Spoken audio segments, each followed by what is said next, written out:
además que nos convoque a hablar de temas que son muy inusuales, porque hablar de espiritualidad, política y la felicidad, que es lo que voy a hablar yo en la obra de Borges, son cosas que no pasan habitualmente, ¿no? Antes de todo quiero aclarar que yo no soy una intelectual y menos una teóloga.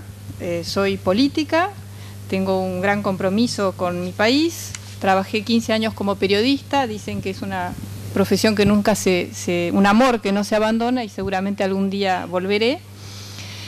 En la adolescencia sí fui una ávida lectora de Borges y asistí a ese inolvidable ciclo de conferencias en el Teatro Coliseo en 1977, yo tenía 17 años, donde habló de la ceguera, de la poesía, de la cábala, del budismo y de otras maravillas.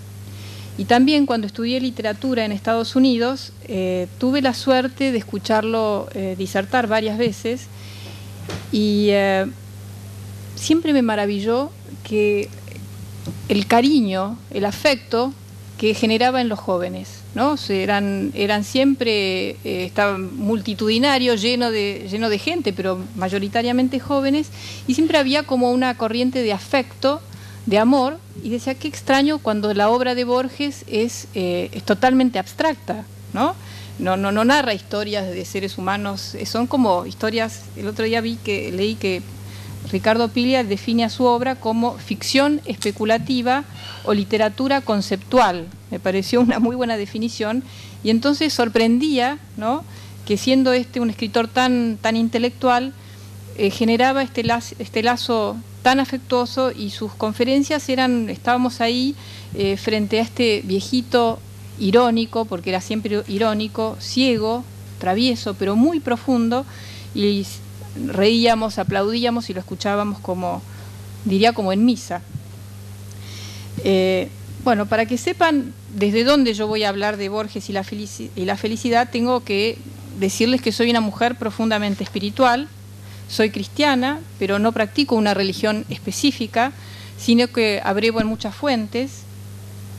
Al cabo de los años he concluido que todos los caminos sinceros llevan a Dios, que no existe una teología universal, un dogma o un libro que sea para todos los hombres, pero que sí existe una experiencia, una vivencia común a todos los seres humanos que se acercan a Dios con verdad y humildad. Hay una experiencia de lo divino para quienes creemos y quienes practicamos, que es similar, no importa cuál sea el texto o el dogma en que uno se haya formado o cultive, ¿no?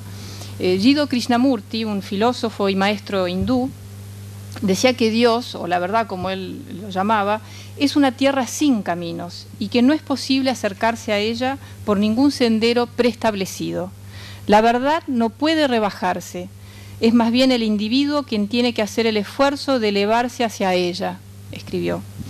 Y yo creo que a su modo, y tal vez como lo transmitió recién Abel, Borges hizo ese tránsito a su modo, aunque él se dijera agnóstico. En términos espirituales, la felicidad no es un sentimiento, una emoción que sentimos cuando nos pasa algo lindo. La felicidad es una virtud, es un atributo del alma y un poder que hay que cultivar.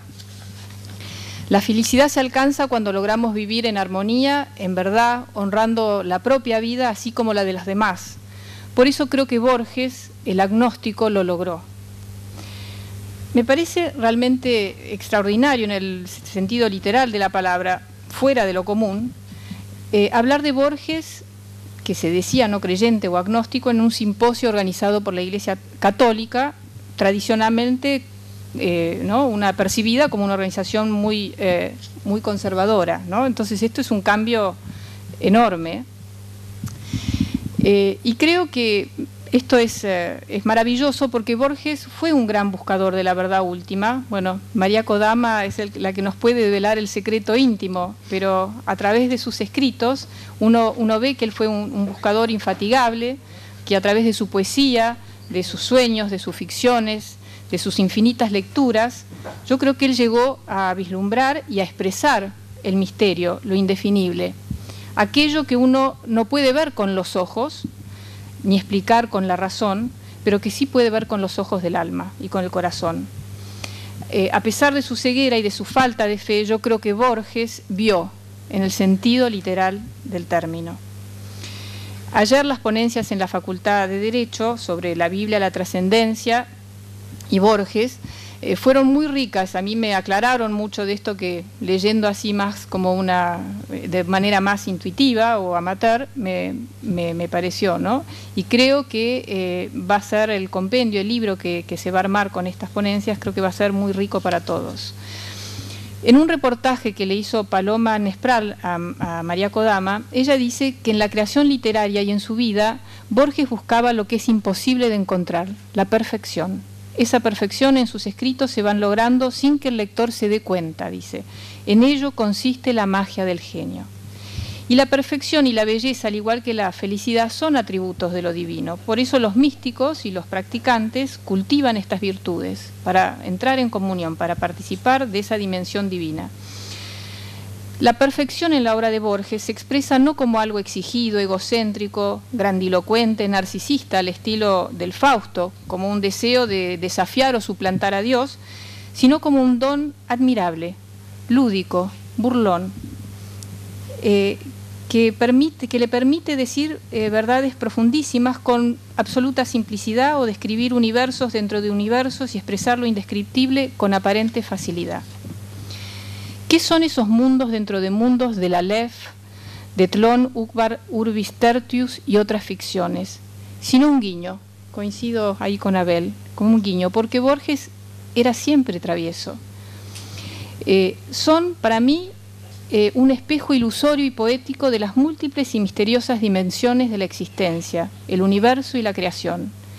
Esos mundos nos resultan extraños, inverosímiles, pero a la vez tienen algo de muy familiar, ¿no? Cuando los leemos. Son fantásticos, pero hay algo de familiar. Resuenan en nosotros.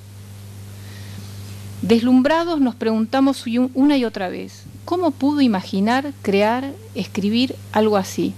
Es como una revelación. Es un deslumbramiento, una felicidad similar a lo que dicen los místicos o los monjes, ¿no?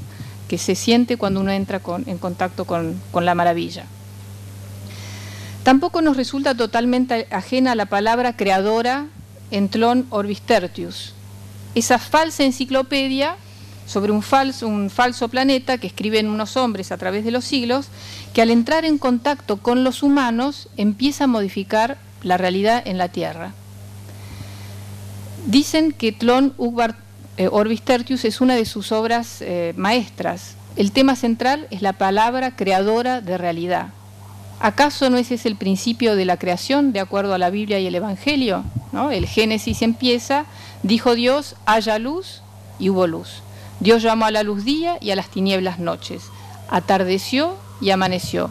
Fue el día primero y así hasta crear con la palabra todo el universo. Y lo mismo dice el Evangelio. En el principio existía la palabra y la palabra estaba junto a Dios. Y la palabra era Dios. Al principio estaba junto a Dios. Todas las cosas fueron hechas por medio de la palabra y sin ella no se hizo nada de todo lo que existe. En ella estaba la vida y la vida era la luz de los hombres. Ese es el Evangelio según San Juan, ¿no? Bueno, ¿qué tiene que ver todo esto con la felicidad en Los Conjurados? Para mí, Los Conjurados, su último libro, publicado creo que un año antes de morir, es un testamento en el que Borges finalmente da testimonio, ¿no? De que Borges realmente encontró la felicidad, la plenitud, no solamente artística, sino intelectual y afectiva y espiritual, perdón. En los últimos años de su vida, Borges yo creo que encontró o al menos da testimonio de que encontró la plenitud de su ser. ¿Qué es lo que busca un hombre espiritual, un hombre de fe? La felicidad del ser, la plenitud. Y Borges lo dice claramente en el prólogo. Al cabo de los años, dice, he observado que la belleza como la felicidad es frecuente. No pasa un día en que no estemos un instante en el paraíso. Bueno, eso es la expresión de un hombre muy feliz. No pasa un día en que no estemos un instante en el paraíso. Tiene 86 años, es un hombre ciego. Insisto con esto porque superar la ceguera y escribir toda su obra también muestra un esfuerzo y una gran capacidad de superación, ¿no? Pero él con su sabiduría dice que no pasa un día en que no estemos o que no podamos estar un instante en el paraíso. Y él no está hablando solo de sí mismo, está reflexionando sobre la vida, por eso utiliza la tercera persona del plural, no dice no paso un día en que no esté en el paraíso, dice no paso un día en que no estemos un instante en el paraíso. Es una posibilidad que tenemos todos, está al alcance de la mano, depende de nosotros aspirar a ello y llegar a ello, ¿no? Pero la felicidad, como ustedes saben, no es un aspecto muy explorado en relación a Borges. Habitualmente no pensamos en él como un hombre feliz, sino más bien lo contrario, como un escritor genial, pero un hombre desdichado. Al igual que su padre, Borges se fue quedando ciego de joven, escribió gran parte de su obra dictando, sin ver, siempre fue tartamudo hasta el final en sus conferencias, se le cortaba el habla permanentemente. Durante años fue muy tímido, fue rechazado por muchísimas mujeres y él mismo lo contaba. A los 90 años su madre, una mujer sobreprotectora y dominante, le arregló un casamiento con una mujer que él no amaba. Le negaron el premio Nobel de Literatura porque decía que era elitista y muy conservador. Fue amado, pero también odiado en su país, acá en la Argentina, y decidió morir en Ginebra. Mucha gente conoce a Borges principalmente por un poema que publicó en el diario La Nación en el año 1975, a 3 días de la muerte de su madre, que se llama El remordimiento. Es uno de los más populares, aunque uno de los que no le gustaba, según Kodama, yo he leído eso en reportajes y veo que acá asiente, pero es uno de los más conocidos, ¿no? Y este poema comienza con una confesión dramática, dice: he cometido el peor de los pecados que un hombre puede cometer, no he sido feliz. Y sigue, ¿no? Varios versos dicen: mis padres me engendraron para el juego arriesgado y hermoso de la vida, para la tierra, el agua, el aire, el fuego. Los defraudé, no fui feliz. Me legaron valor, no fui valiente. No me abandona, siempre está a mi lado, la sombra de haber sido un desdichado. Observemos que Borges dice que el peor de los pecados que puede cometer un hombre es no ser feliz. Peor que matar, robar o mentir es no ser feliz. El peor de los pecados. Por eso la felicidad en Los Conjurados, al final de su vida, es notable. Como el héroe que tiene que hacer un larguísimo periplo hasta llegar a su destino, Borges tuvo que transitar una verdadera odisea de superación personal para alcanzar la felicidad. El año pasado, Nicolás Herz, que se define como un coleccionista y lector fanático de Borges, publicó una biografía basada en postales del escritor. Se llama Borges, Postales de una biografía. Es un libro documental que comienza con el manuscrito de un suicida. Una libreta negra de hojas cuadriculadas, hallada en el Hotel Las Delicias de Adrogué en 1940, donde Borges se refugiaba para escribir y escapar de una vida cotidiana que detestaba. El manuscrito dice: el otro JLB, el otro y verdadero Borges, el que me justifica de un modo suficiente pero secreto, cumplió esta tarde, acaso por primera vez, con sus obligaciones de auxiliar segundo, 210 pesos al mes, con los descuentos 199, en cierta biblioteca ilegible del hinterland de Boedo.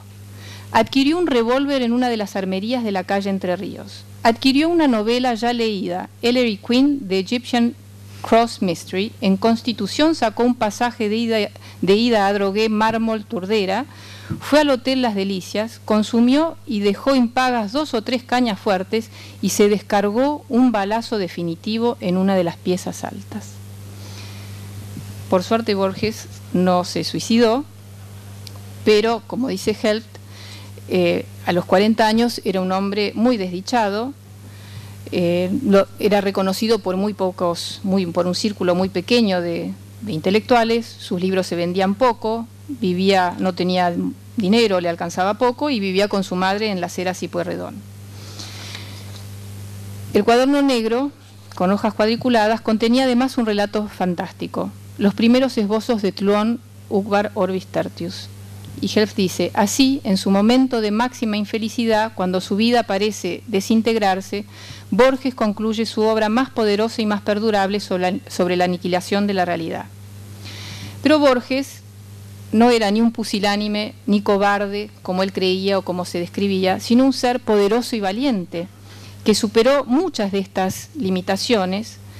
Pensemos en la ceguera, ya lo he dicho, ¿no?, que tuvo que dictar gran parte de esta obra genial y que lo convirtió en uno de los escritores más originales y prestigiosos del siglo XX.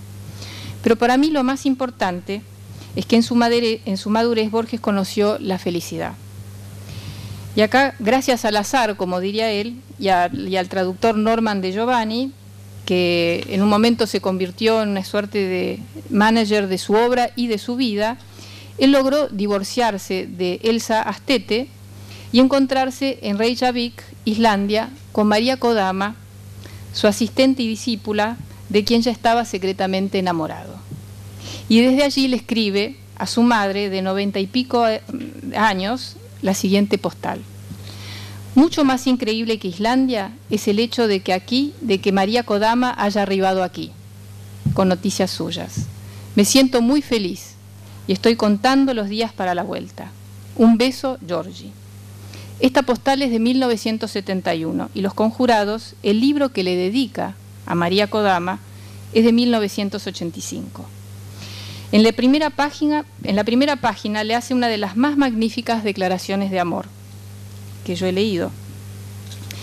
Dice, de usted es este libro, María Kodama. ¿Será preciso que le diga que esta inscripción comprende los crepúsculos, los ciervos de Nara, la noche que está sola y las populosas mañanas, las islas compartidas, los mares, los desiertos y los jardines, lo que pierde el olvido y lo que la memoria transforma? La alta voz del muezzin, la muerte de Hawkwood, los libros y las láminas. Solo podemos dar lo que ya hemos dado. Solo podemos dar lo que ya es del otro. En este libro están todas las cosas que siempre fueron suyas.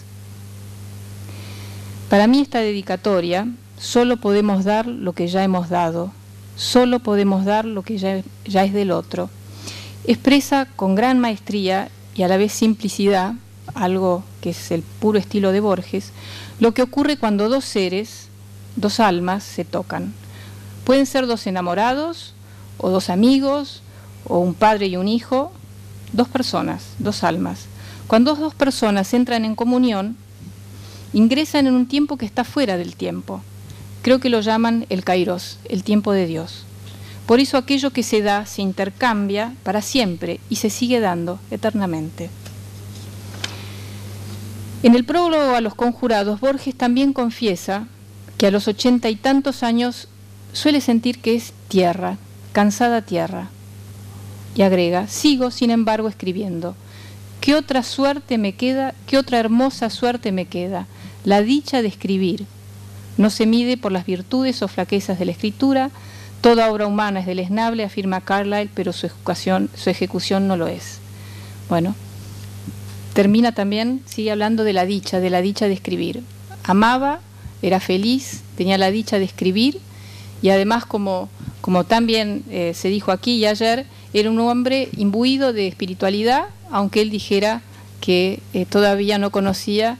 Creo que era claro que él conocía mucho más que muchos de los que decimos que somos creyentes. Muchas gracias.